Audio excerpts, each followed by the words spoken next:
하나님 말씀 보겠습니다. 오늘은 이사야 2장입니다. 이사야 2장 1절부터 22절까지, 이사야서 2장 1절부터 22절까지 제가 가진 구약성경 969면에 있습니다. 함께 한 절씩 교독하겠습니다. 아모스의 아들 이사야가 받은 바 유다와 예루살렘에 관한 말씀이라.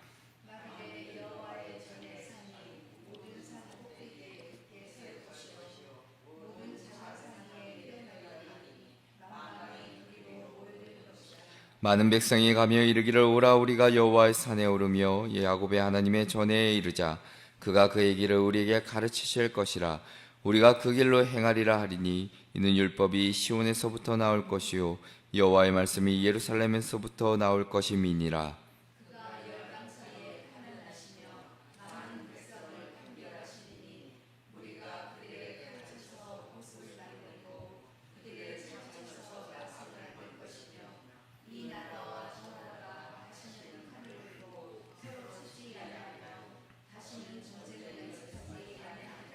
야곱 족속아 오라 우리가 여호와의 빛에 행하자.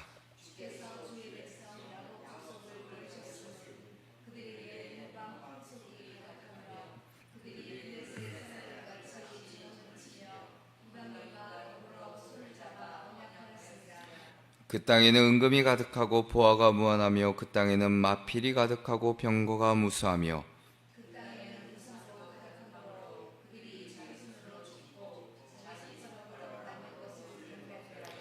천한 자도 절하며 귀한 자도 굴복하오니 그들을 용서하지 마옵소서.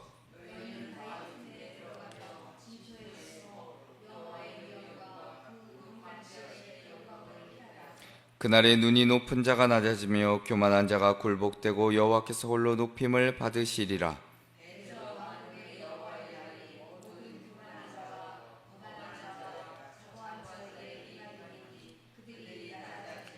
또 레바논의 높고 높은 모든 백향목과 바산의 모든 상수리 나무와 모든 높은 망대와 모든 견고한 성벽과 그날에 자고한 자는 굴복되며 교만한 자는 낮아지고 여호와께서 홀로 높임을 받으실 것이요 사람들이 암열과 토굴로 들어가서 여호와께서 땅을 진동시키려고 일어나실 때에 그의 위엄과 그의 광대하심의 영광을 피할 것이라.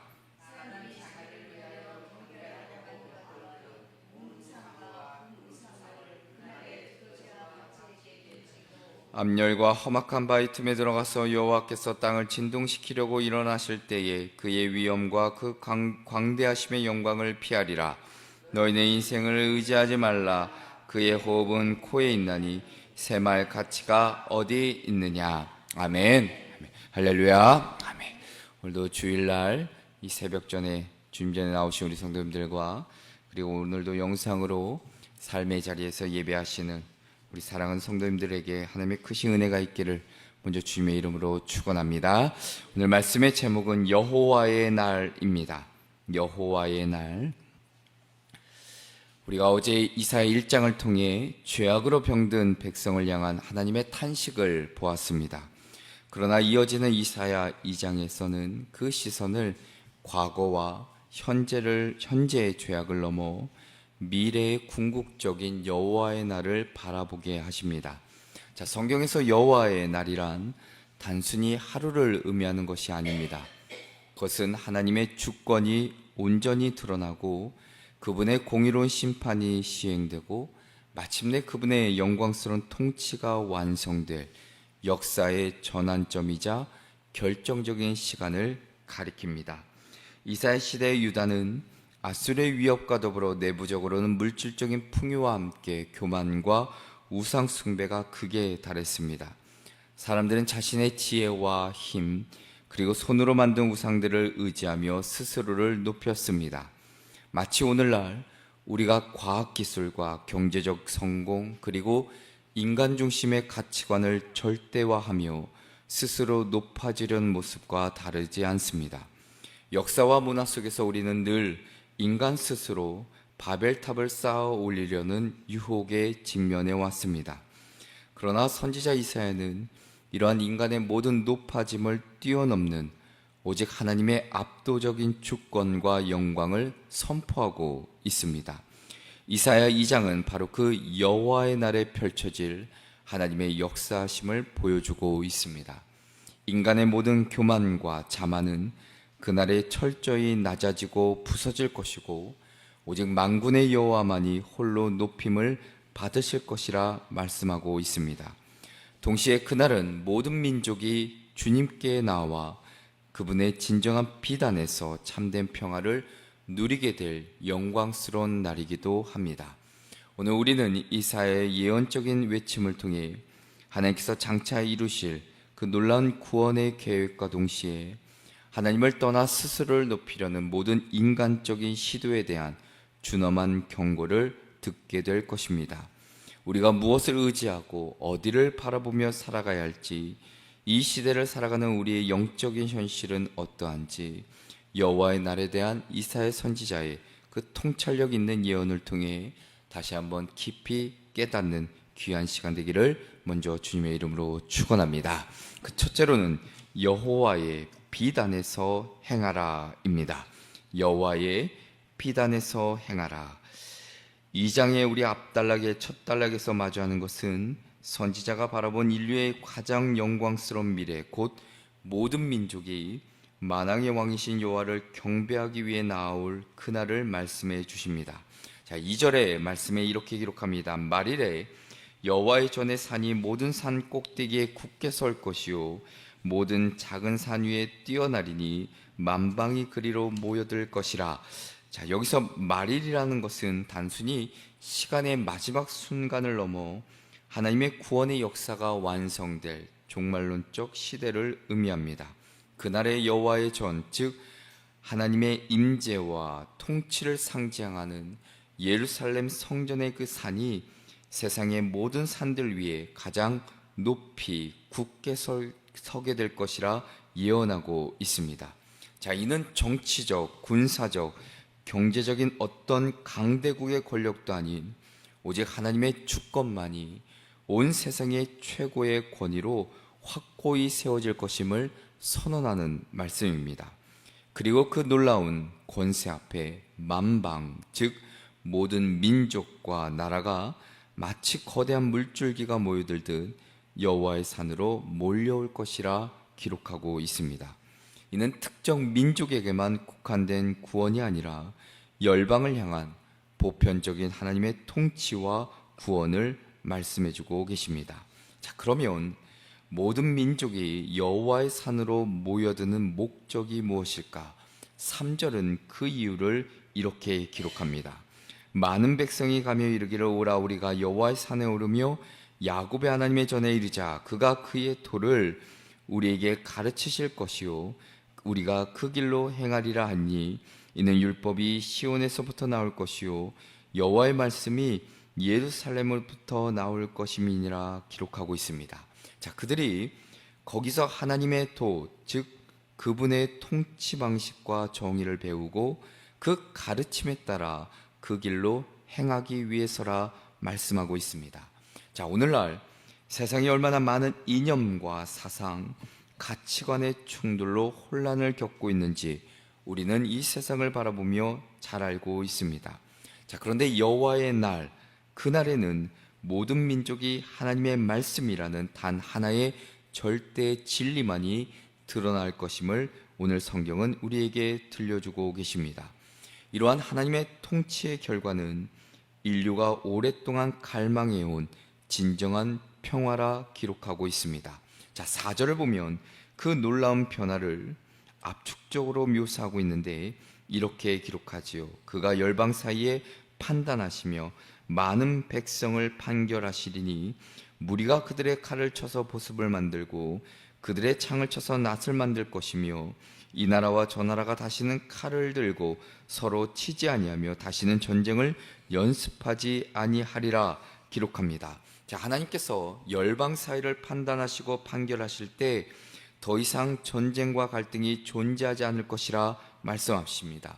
전쟁의 도구였던 칼은 쟁기로, 창은 낫으로 바뀌어 농사를 짓는 평화의 도구가 될 것이라 기록하고 있습니다. 나라와 나라가 서로 싸우고 전쟁을 준비하는 모든 행위가 사라질 것이라는 것입니다. 이는 단순한 휴전이나 일시적인 평화가 아니라 하나님의 공의로운 통치 아래서 죄악의 근원이 제거되고 또 더 나아가선 실현되는 진정한 샬롬을 이야기하고 있습니다. 자, 오늘날에도 세계 곳곳에서 분쟁과 갈등이 끊이지 않습니다. 그러나 이 사회는 인간의 노력으로는 불가능한 이 궁극적인 평화가 오직 하나님의 그 주권과 통치 아래서만 이루어질 수 있음을 말씀해주고 있습니다. 자, 이사야서 2장의 이 첫 단락의 장엄한 비전과 예언은 단순히 먼 미래의 환상은 아닐 것입니다. 5절은 현재 우리가 어떻게 살아야 하는지를 분명히 말씀해주고 계십니다. 야곱 족속아 오라, 우리가 여호와의 빛에 행하자 말씀하고 있습니다. 하나님의 언약 백성인 우리가 먼저 그 빛 가운데 살아갈 것을 말씀해주고 있습니다. 여호와의 그날을 소망하며 세상의 어둠 속에서 방황하고 갈등하는 이들에게 우리가 먼저 하나님의 말씀이라는 그 빛을 따라 온전히 행함으로 참된 평화와 질서를 보여주는 삶의 본보기가 될 것을 우리에게 말씀해주고 있습니다. 오늘 이 말씀을 다시 한번 붙잡고 우리가 혼란스럽고 갈등과 다툼이 많은 이 땅 가운데 먼저 여호와의 빛 안에 행하는 삶을 살아내시기를 주님의 이름으로 축원합니다. 둘째로는 교만과 우상을 버리고 돌아서라입니다. 교만과 우상을 버리고 돌아서라. 자, 6절부터 8절의 말씀을 보면 하나님께서 이스라엘 백성을 버리신 이유를 이렇게 기록합니다. 주께서 주의 백성 야곱 족속을 버리셨음은 그들에게 동방 풍속이 가득하며 그들이 블레셋 사람들 같이 점을 치며 이방인과 더불어 손을 잡아 언약하였음이라. 그 땅에는 은금이 가득하고 보화가 무한하며 그 땅에는 마필이 가득하고 병거가 무수하며 그 땅에는 우상도 가득하므로 그들이 자기 손으로 짓고 자기 손가락으로 만든 것을 경배하여라고 기록합니다.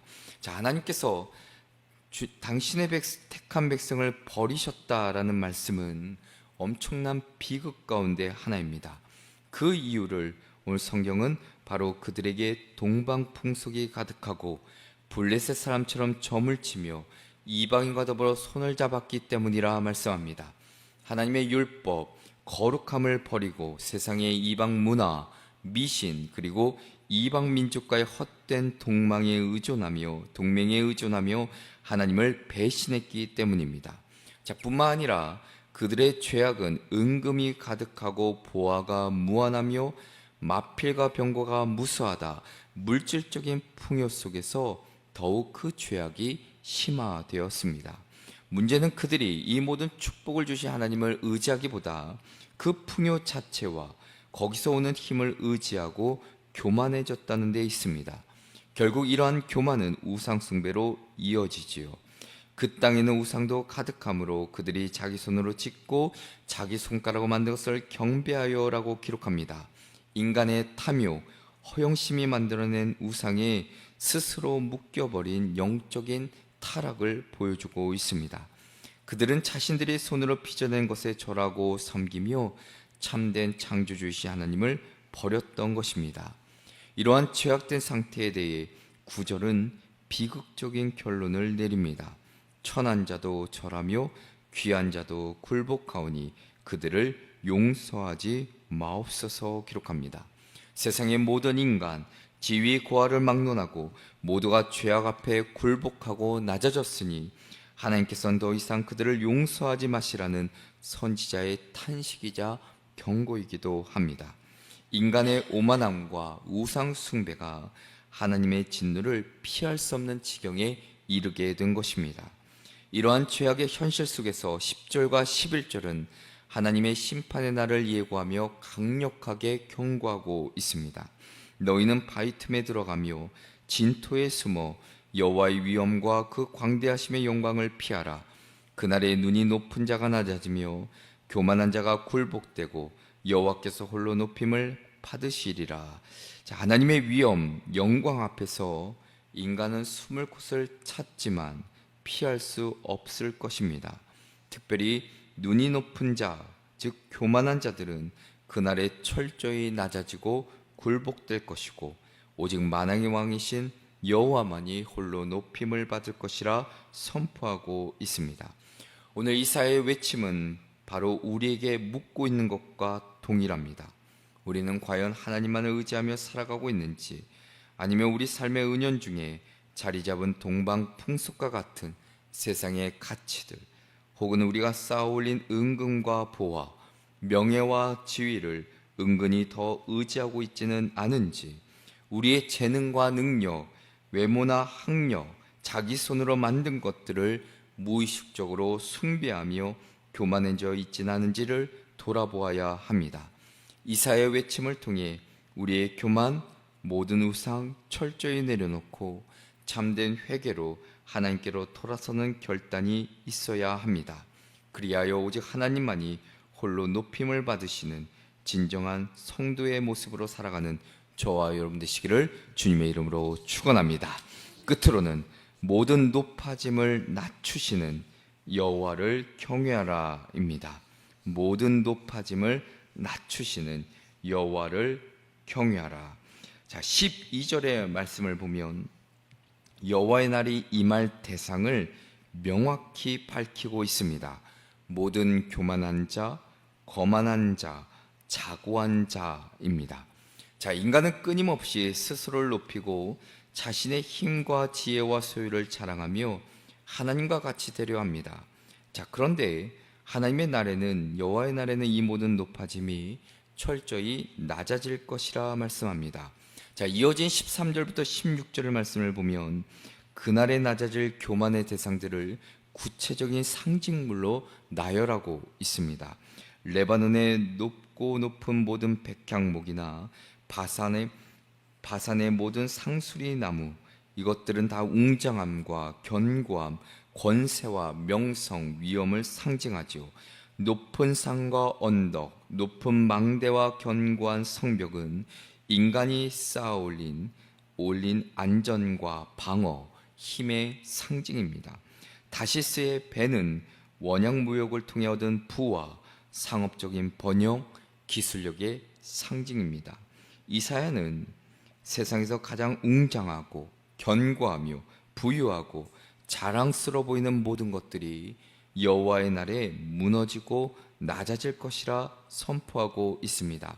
이는 인간이 의지하고 자랑하는 모든 것들이 하나님의 심판 앞에서는 아무것도 아님을 강조하고 있습니다. 이러한 철저한 심판의 목적이 무엇일까?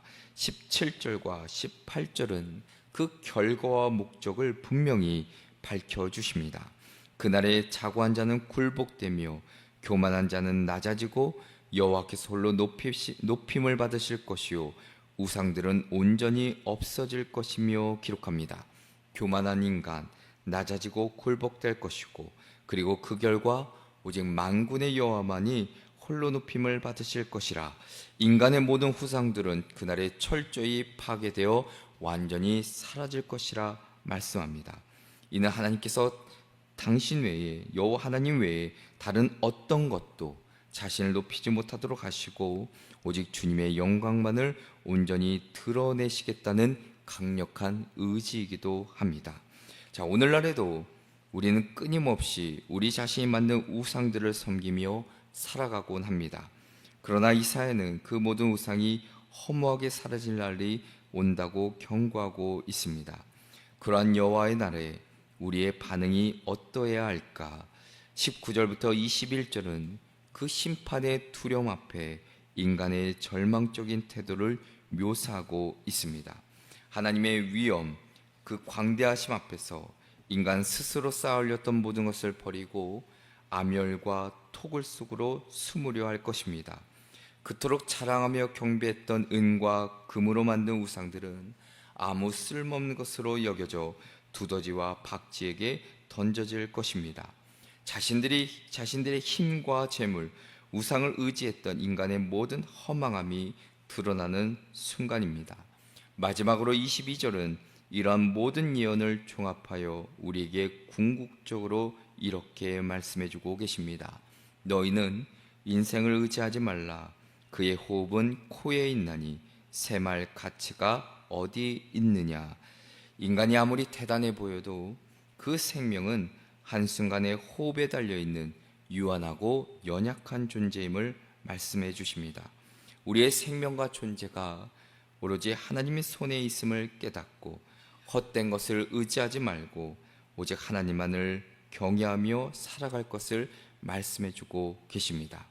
우리의 삶을 다시 한번 돌아보시며 하나님보다 더 의지하고 자랑하며 높아지려는 모든 것들 철저하게 돌아보고 회개하며 오로지 하나님만을 진정으로 경외하고 높이는 참된 예배자의 삶을 살아가시기를 주님의 이름으로 축원합니다.